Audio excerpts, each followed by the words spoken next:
Hello everyone, welcome to Unacademy, a one-stop destination for the English medium civil services aspirants. Welcome to our weekly quiz. In this series, we are covering the important current affairs of the last 1 week through MCQ based questions so that we can help you revise all the important current affairs for your prelims along with practicing UPSC standard MCQ questions. So for this episode, I have chosen a few important current affairs topics from multiple sources for the period 23rd Feb to 29th Feb. So let's take up the discussion of these articles, of these topics, along with these MCQ questions. But before that, we have a very important announcement. We are offering a free trial access to the Unacademy app. This is a limited time offer. It is available only for the period 1st March to 3rd of March. So that is basically till tomorrow. So during this period, if you download the Unacademy app and register, you will get free access to all our classes and content that is available on the Unacademy app. So UPSC aspirants should ensure that they make full use of this offer being provided. So you can access all the live and recorded lectures from English medium, Hindi and bilingual. You will also get access to the PDF notes and handouts that the faculties are sharing. And you can even attempt the prelims and mains test series that is available on the app. So it's a limited time offer. It's available only for the period 1st of March to 3rd March. And if you download the app and register during this period, you get a 7-day free access to all the courses and material available on the Unacademy app. If you have any further doubts, you can always contact the number which is provided over here. And also please note that our English online batch for the evening slot has begun from 28th Feb. And if you wish to enroll, you can again contact us at the same number which has been provided on the screen. So with this, let's get started with the discussion of this week's current affairs quiz. And first, let's look at the topics that we are going to discuss. So based on last week's developments, I have carefully chosen 8 important topics that are relevant for your prelims. Now, as always, we will discuss these topics in detail. I will show you the questions first, but I'm not going to read out the longer questions. I don't want to waste your time. So let's keep the video as short as possible. So I'll just step out of the screen for a minute. You can pause the screen, read the question, but I will tell you the context in which I've chosen the topic, the source, and we will discuss the topic as well. But this time, I want to make the session a little more interactive and interesting. So I will not be giving you the correct answers today. I want you guys to find out the answers based on the explanation that I provide you and mention all the answers question-wise in the comment section below. So next week, when we come back to the next episode, there I will give you the correct answers of the previous session. So this has to be a deal, an arrangement between us. I want all of you who's watching this session to identify the correct answer, mention that in the comments question-wise, and next week I'll give you the correct answers. Let's see how many of you can get it right. So I present to you the first question. Just take a moment, you can pause the screen, go through the question as well. It's dealing with the Law Commission of India. So let's look at the context. In Indian Express, we had a very important article related to the Law Commission, which is an important topic under Indian polity. The Law Commission, in fact, has been in the news over the last few weeks. It has recently presented an interim report on the conduct of simultaneous elections in India. The 22nd Law Commission, which has been constituted under the chairmanship of former Karnataka High Court Chief Justice, Justice Rituraj Avasthi, has brought out an interim report recommending what changes, what legal constitutional changes would be needed in order to introduce simultaneous elections in India. A couple of weeks ago, the Law Commission also recommended the retention of criminal defamation in India's criminal laws. So because of these two developments, the Law Commission of India has been in the news. So let's talk about the Law Commission. What is its role, its composition, its mandate? Based on that, you can easily answer this question. The Law Commission of India is neither a constitutional body nor a statutory body. It's not mentioned in the Constitution, and there is no law or no statute which provides legal backing to it. So then what exactly is the Law Commission? The Law Commission is a body established by the government. It's an executive body. The government of India provides for its establishment. So through a government's executive order, which was notified back in 1955, the first Law Commission of India was established. So subsequently, the other law commissions also have been established by the government. Till date, 22 law commissions have been set up. These law commissions of India, usually they have a term of 3 years, and it functions as an advisory body to the Ministry of Law and Justice. Please note down these important facts. So essentially, the Law Commission is looking into legal reforms. It suggests the possible legal reforms that can be carried out in order to reform and update our legal system. These recommendations provided by the Law Commission of India, however, is not binding on the government. It's not mandatory that the government should accept the recommendations. It's only an advisory opinion provided by the Law Commission. So it is usually headed by a Chief Justice, a retired Chief Justice of a High Court, usually, along with eminent legal experts. So it is established by the Government of India as an executive body and functions as an advisory body to the Ministry of Law and Justice. It has a fixed tenure of 3 years, but sometimes it can be extended. For example, the current Law Commission, the 22nd Law Commission, its tenure was extended recently by 1 more year. So its tenure can be extended, but usually it has a fixed tenure of 3 years. So what exactly does the Law Commission do? What is its exact role and mandate? See, when India became independent and we adopted our own constitution, right, we started bringing out our own laws as well. But we also inherited few colonial laws. For example, the Indian Evidence Act, the RBI Act, the Indian Penal Code, the Code of Criminal Procedure. All these are British era laws. Since we didn't have any other laws to immediately replace them back in 1947, 1950, during that period, we inherited some of the colonial laws post-independence as well. For this, constitutional validity was provided under Article 372. Article 372 of the Indian Constitution provides for continuation of pre-independence laws or pre-constitution laws. So British era laws became applicable post the adoption of Indian Constitution as well because of Article 372. Since we didn't have any immediate replacement for those laws, some of the British era laws were continued post-independence by providing for the continuation of these inherited laws under Article 372. But however, our constitution makers, they knew that we might need changes to these laws. We may have to upgrade them, we may have to amend them, or we may have to repeal them entirely. So based on this thinking, the Government of India established the first Law Commission in 1955 under the chairmanship of then Attorney General, Mr. MC Setalvad. So this was the first Law Commission constituted. Since then, every 3 years, Law Commissions are constituted by the government, and now we have the 22nd Law Commission. It functions as an advisory body to the Ministry of Law and Justice, advising what changes, legal changes have to be done in order to carry out legal reforms. So its initial mandate was to suggest changes to the inherited laws, to suggest amendments to the colonial laws to make it more suitable to the Indian context, to make it more applicable in the post-independence era. But however, today its mandate is not just limited to the inherited laws. It can even suggest other legal reforms as well. It can identify the legislative gaps. Let's say we don't have necessary laws to fulfill certain fundamental rights, or to achieve certain goals laid out under the directive principles, or to achieve the egalitarian objectives laid out in our preamble. So those legal gaps can be identified by the Law Commission, and it can suggest new laws or new legal systems or amendments or legal reforms that are needed to make our legal system better and more efficient. So that exactly is the role, the task of the Law Commission of India. But however, its advice or recommendations given to the Law Ministry, it's not binding on the government. Government may accept it or reject it. So based on this explanation, you can easily go back and answer the question.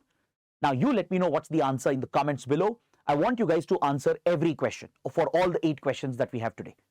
So next week, I'll give you the right answers. Let's look at question number 2. The question is from economy and as well as from international relations. The question says, which of the following trade policy measures can be seen as protectionist in nature? It's dealing with the topic of protectionism.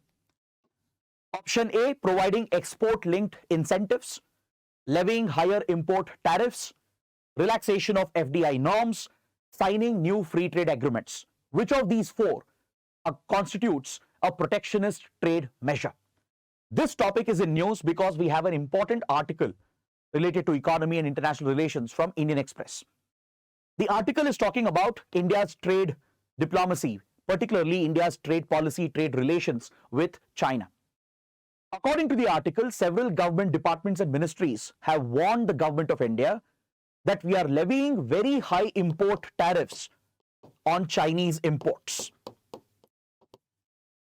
Of late, India has increased its import duties, custom duties and other import tariffs on Chinese imports in order to restrict Chinese imports into India.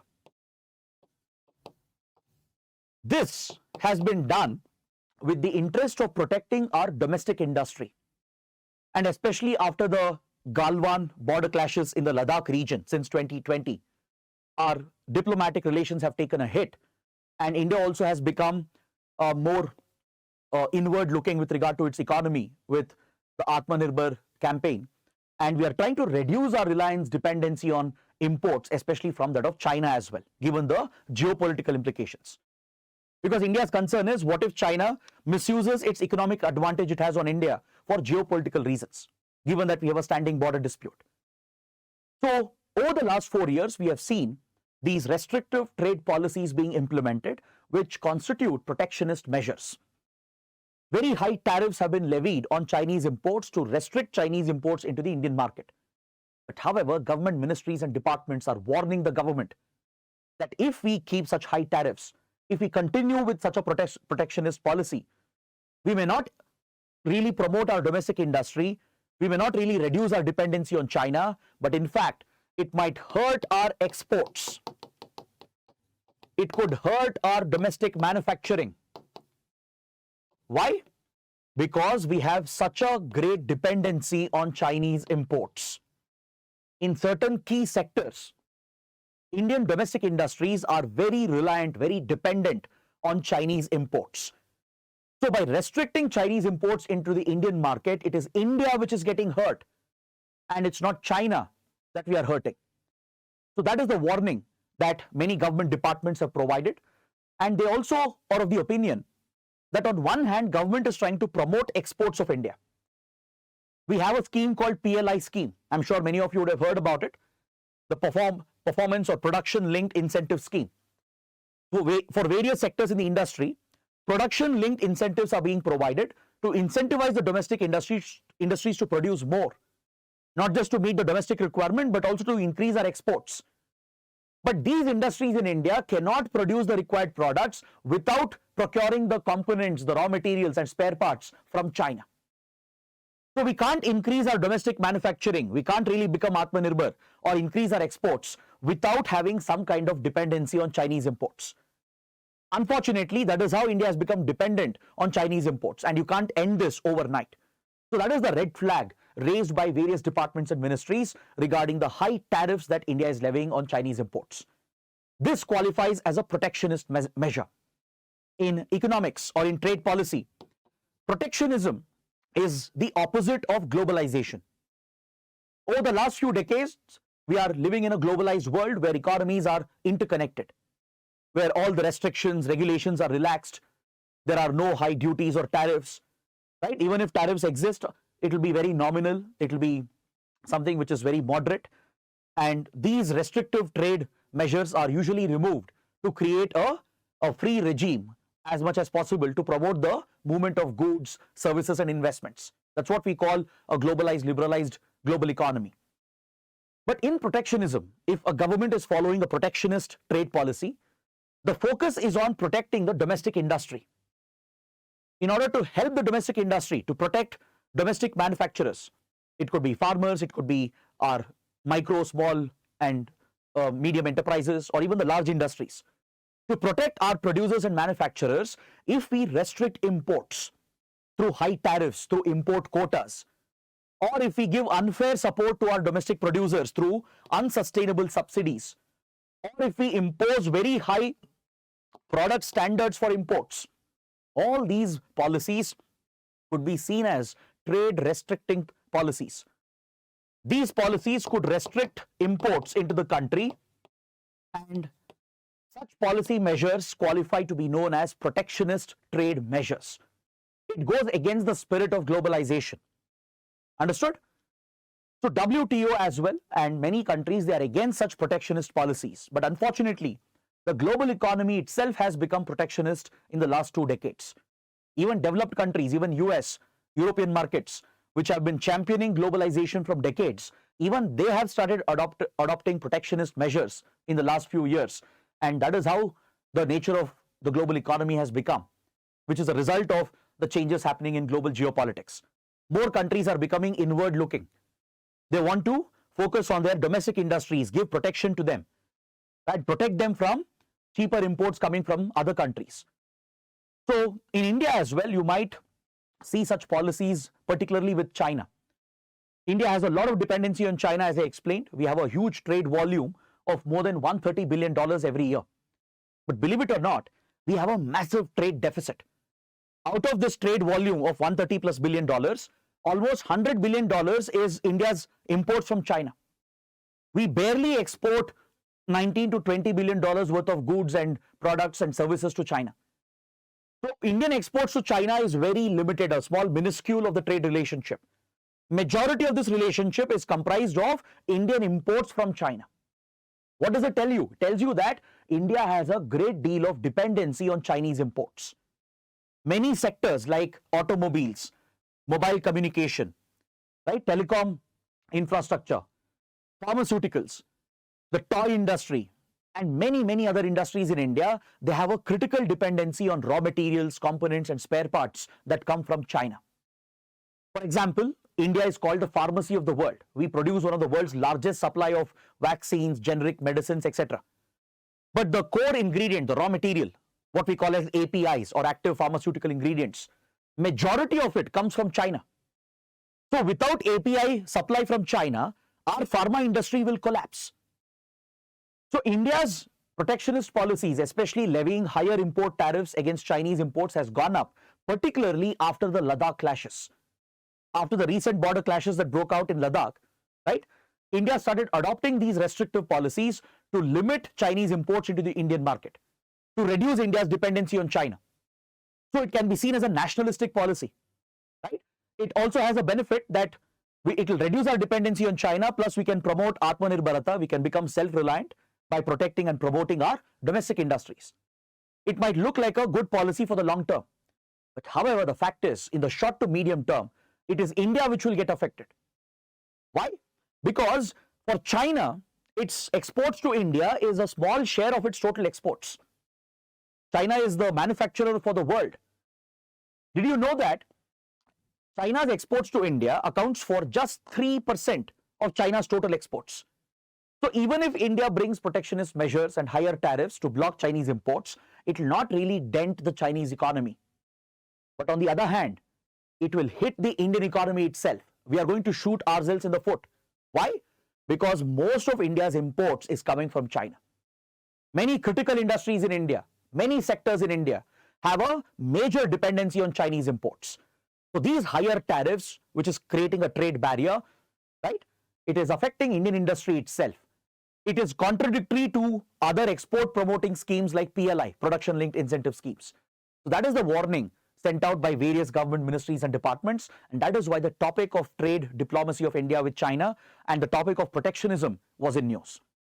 So find out the correct answer now and mention that in the comments below. Let's look at question number 3. Which of the following events led to the establishment of the Palestinian Authority to administer Palestinian territories? Was it Camp David Accords of 1978, Oslo Accords of 93-95, Abraham Accords of 2020, or the UN two-state plan of 1947? Now this topic was in news because last week we had a very big development. The Palestinian Authority, the current government resigned, which possibly paves the way for a ceasefire. As you know, the Gaza war, which is raging between Israel and Hamas, it has triggered a massive humanitarian situation in Gaza. The current Palestinian government, the Palestinian Authority, right, which has control over West Bank, it has resigned, paving the way for the constitution of a new Palestinian Authority. This could help Israel and its ally United States to form a new Palestinian government to administer the Palestinian Authority, which can have control not just on West Bank, but also over Gaza, where Hamas is in control. Hamas is another faction of the Palestinian Authority, which has won elections in Gaza and has been controlling Gaza since 2006. So US and Israel, they want Hamas to be eliminated. They want Hamas control over Gaza to end. That is Israel's goal. So by resigning, by ensuring that the Palestinian government resigns, it has paved the way for the constitution establishment of a new Palestinian Authority, a new Palestinian government, which will not only be given jurisdiction over West Bank, which it always has since 1990s, but it might also be given jurisdiction over Gaza to undermine Hamas. If in the coming months, if Hamas is further weakened, neutralized, or even eliminated by Israel with the help of US, they would like to establish a new Palestinian government that can administer both West Bank and Gaza. So that is why this development is very important. So the question is asking, when exactly was the Palestinian Authority established? Which agreement, which accord mentioned there in the options led to the establishment of the Palestinian Authority? So let's look at all the important accords and agreements related to the Israel-Palestine problem. In 1947, when the Israel-Palestine dispute came up, when the issue came up, the UN proposed the two-state plan. Essentially, a partition plan to partition historic Palestine into two territories. One, a Jewish state for the Jews, which would be Israel, and a Palestinian state for the Palestinian Muslims, the Arab Muslims in the region. So UN two-state plan, or the two-state solution, essentially proposed the idea of creating two separate countries, one Israel, one Palestine, for both the communities, for both the religious communities. So that is definitely not the right answer. Then Israel declared unilateral independence in 1948. It did not respect the UN plan. It broke the UN plan. It unilaterally declared independence in 1948, and as a result, it snatched the right of Palestinians to have their own country. Right? So this triggered the other Arab Muslim states around Israel, and they all went to war against Israel in 1948. So during the 1948 Arab-Israeli war, Israel managed to occupy some of the Palestinian territory, as you can see here in the map. You can see how Israel's territory has grown, whereas the Palestinian territory has shrunk. But the Gaza Strip came under the occupation of Egypt. Egypt managed to capture and occupy Gaza for a few years. Jordan, also known as Transjordan back then, it captured East Jerusalem and parts of West Bank. But Israel captured other Palestinian territories that you see here and brought most of the region under its control in 1948-49. So this continued for another 2 decades. Then came the second major war, the 1967 war, also called the Six-Day War, when Arab countries again went to war with Israel to liberate Palestine. But this time, Israel conclusively defeated all the Arab powers. It defeated Egypt, Jordan, Syria, and Lebanon, and it captured Gaza, West Bank, and Jerusalem. It even captured the Golan Heights from Syria over here, and it gained full dominance in this region. But more importantly, Israel also captured the Sinai Desert from Egypt, the Sinai Peninsula, which is a strategic region as it has access to the Suez Canal of Egypt. So now Egypt was forced to negotiate with Israel. These negotiations were mediated by the United States, and it led to the signing of the Camp David Accords. So through the signing of Camp David Accords, Egypt established peace with Israel. The war ended between Egypt and Israel, and Egypt became the first Arab country in the region, the first Muslim country as well, to recognize Israel and set up official ties with Israel. In return, Israel returned Sinai Peninsula back to Egypt. So Camp David Accord led to the establishment of peace between Egypt and Israel following the 1967 war. So again, that's not the right answer. So this conflict continued, and after the Palestinian uprising, the first Intifada in 1980s, negotiations began between Israel and Palestinian groups led under Palestinian Liberation Organization, or PLO. It was headed by legendary Palestinian leader Yasser Arafat, and it comprised a coalition group of various extremist groups, militant organizations, and political groups, which were all fighting for the liberation of Palestine. So Israel and Palestinian Liberation Organization, they negotiated with the mediation of Norway. These talks that were held in 1990s, they took place at Oslo, the capital of Norway. Norway was acting as a neutral mediator. Through the Oslo process, the Oslo Accords were signed between 1993 and 1995. And through the Oslo Accords, the PLO agreed to end its violent extremist war against Israel. The PLO surrendered, essentially ended the Palestinian liberation movement, and it was recognized as the Palestinian Authority. The PLO transformed itself into the government, the interim temporary government of the Palestinian territory, that is both West Bank and Gaza. Even though Palestine was not recognized as a country, at least for the time being, as an interim administrative measure, a Palestinian government was created, which is nothing but the Palestinian Authority. The PLO itself transformed into the Palestinian Authority, and it was given limited control in West Bank and Gaza. The Oslo Accords divided West Bank into three areas, as you can see, Area A, B, and C. Area A accounted just for 18% of West Bank, which was brought under the full control of Palestinian Authority. But still, Israel retained the majority control. You can look at Area B, where joint control was provided in 22% of the area of West Bank. The Palestinian Authority will have control over only civilian administrative subjects like water supply, electricity, schools, etc. But key subjects like security, defense, they would remain with Israel. So this area, Area B, is under the joint administration of Israel and the Palestinian Authority. Then you have Area C, 60% of the remaining area of West Bank, which is fully under Israeli control. Essentially, Israel got a better deal out of the Oslo Accords. So the extremist group Hamas, which was born by then, it rejected the Accords and it continued its extremist war against Israel, mainly operating from Gaza. There were a few other Palestinian extremist groups which rejected the Oslo Accords and continued their war against Israel. But the moderate factions, they surrendered, and PLO itself became the Palestinian Authority. So it was the Oslo Accords which established the Palestinian Authority. But Israel has misused its control over West Bank, and it has even pushed illegal Jewish settlements in West Bank, which is against international law. So this remains a major issue in the region, and the topic is always in the news. Even India considers these Jewish settlements in West Bank as illegal. Is that clear? So the Palestinian Authority resigning and paving the way for the formation of a new Palestinian government is indeed a big development, given that the Gaza war is going on and Israel is trying to wipe out Hamas. And maybe in the future, if the new Palestinian Authority is constituted, right, Israel and US would try to ensure that the Palestinian government will have control over Gaza as well, and not the extremist group Hamas. That is why the topic is very important. Next, we have a question related to artificial intelligence. Generative AI platforms like ChatGPT, Gemini, etc. are based on which of these models? The topic was in news because Indian Express again carried an important article referring to LLM, large language models. I'm sure all of you have heard about generative AI. Platforms like ChatGPT, Google's Gemini, they have become very popular.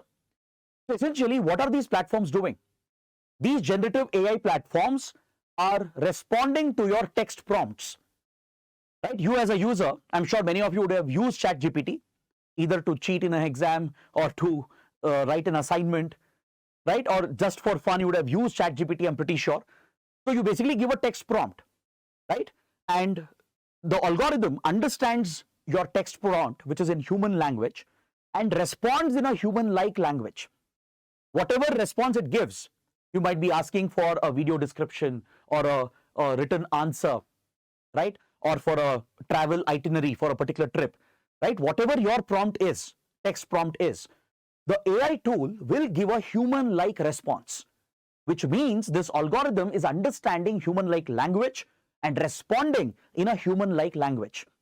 That is the beauty of these new age generative AI algorithms, right? How is this possible? It is possible because of the LLM model, large language model. I hope you know that every AI algorithm is trained on data sets, right?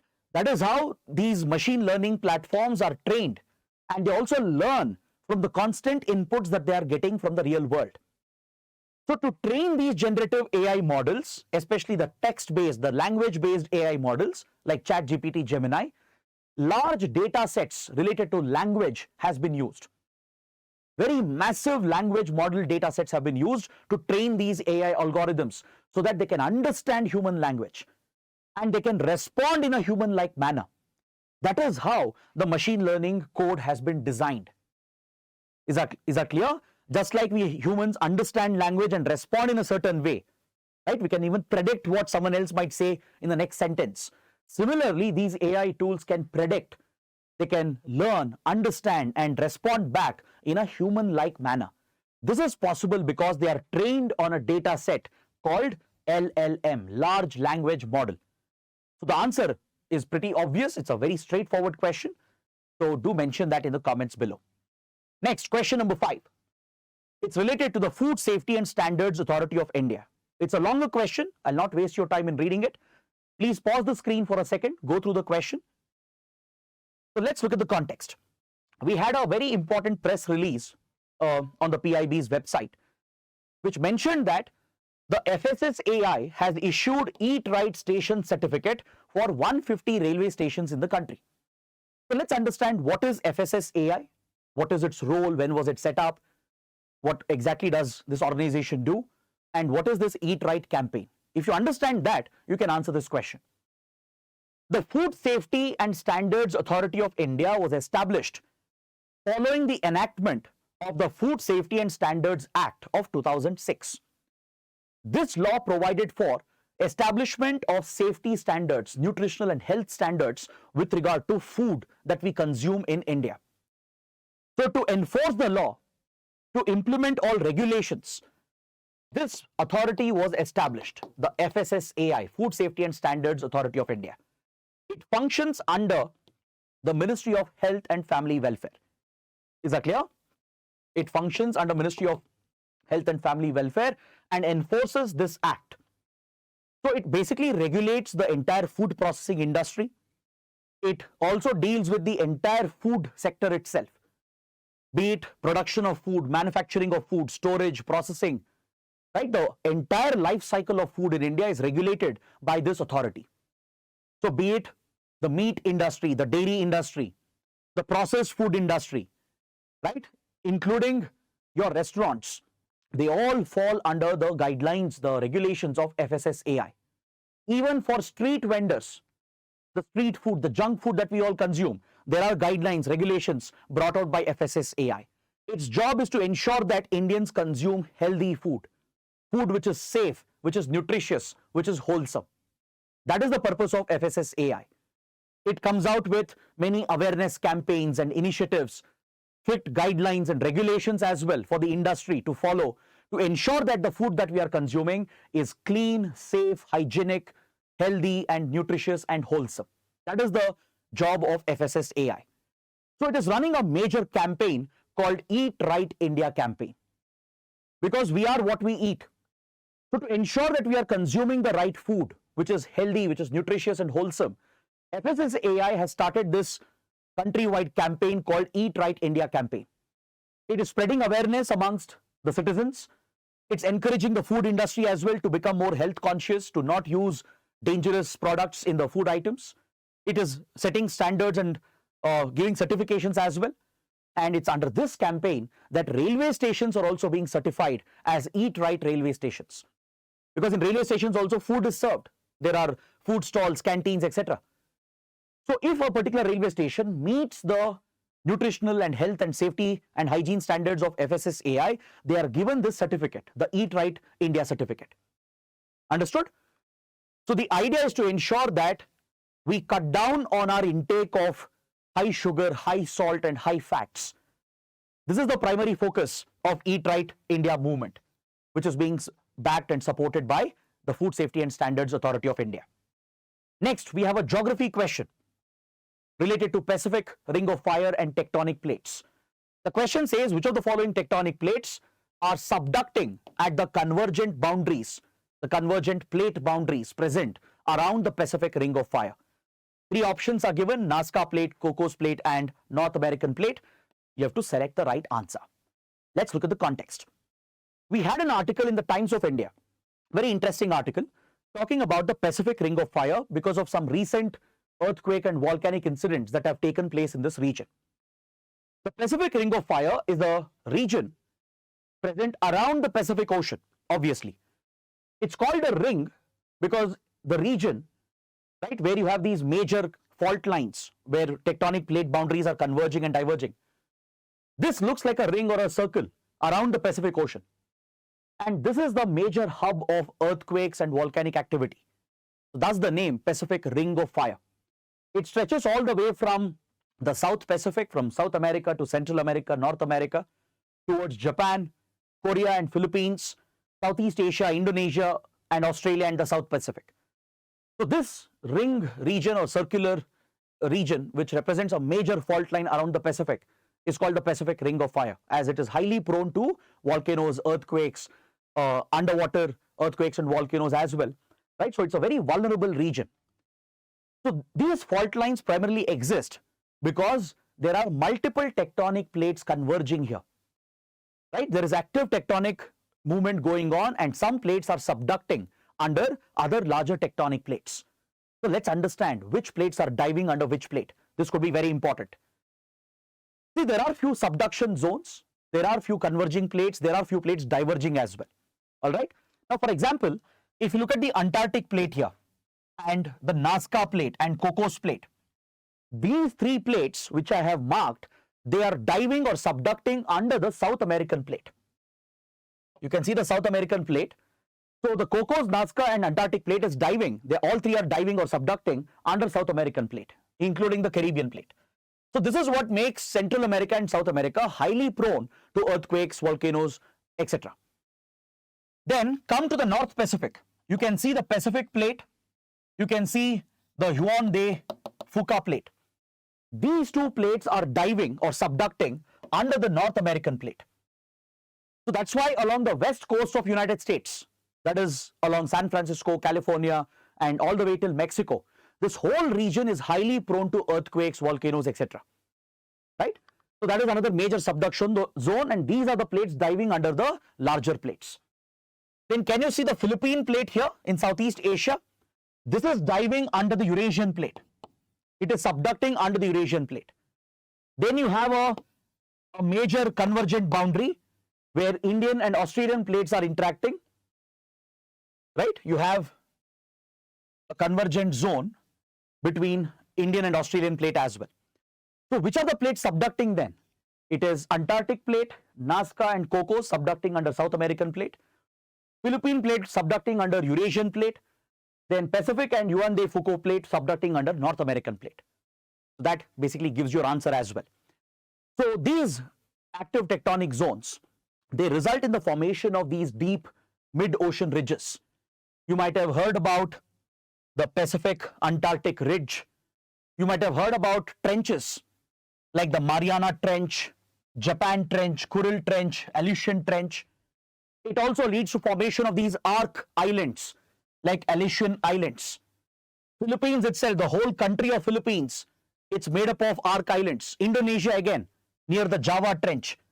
This is where the Indian plate is converging with the Australian plate and the other plates present here. So all the way from our Andaman Nicobar Islands to Sumatra and Java, this whole stretch in Southeast Asia is very prone to earthquakes and volcanoes. That's what makes Indonesia very vulnerable, right? So if you have this basic understanding, I think you can easily answer the given question. So let me know the answer in the comments below. Coming to question number 7. What benefits arise out of the Genome India project that was recently in news? It helps understand genetic predisposition of population groups to certain diseases.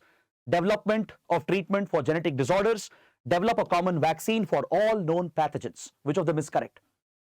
The topic was in news because we have this article in Indian Express.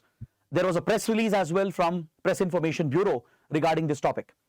It's called the 10,000 Genome Project or the Genome India Project.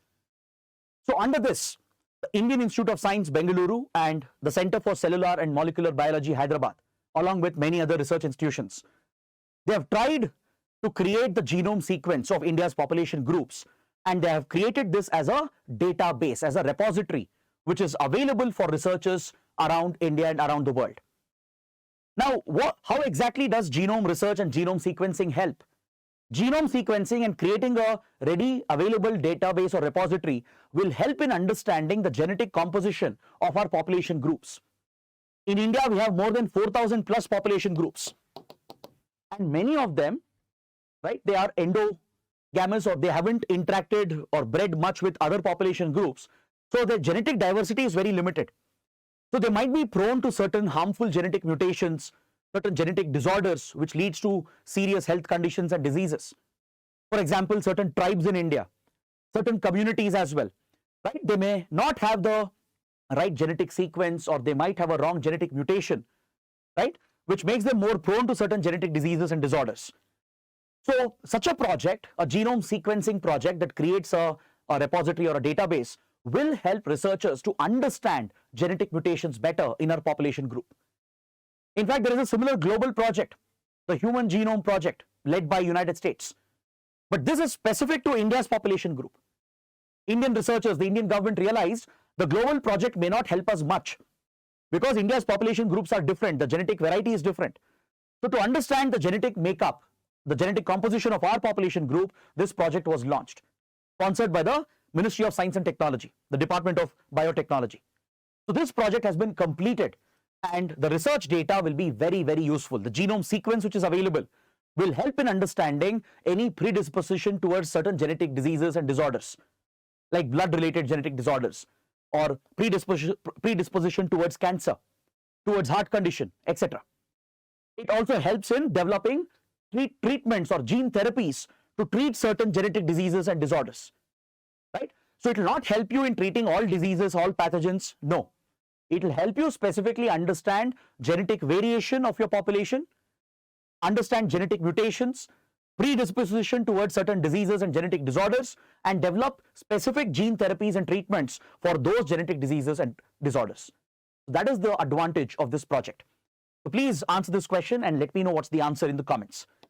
Coming to the last topic, the last question. Please read the question. It's related to something called hemophilia. You can pause the screen. I'll just step out for a second. You can read the question thoroughly, and then I will explain why the topic was in news and what is hemophilia. We had another important press release from PIB, from the Ministry of Science and Technology, according to which India has carried out the first human clinical trial for a genetic disorder called hemophilia.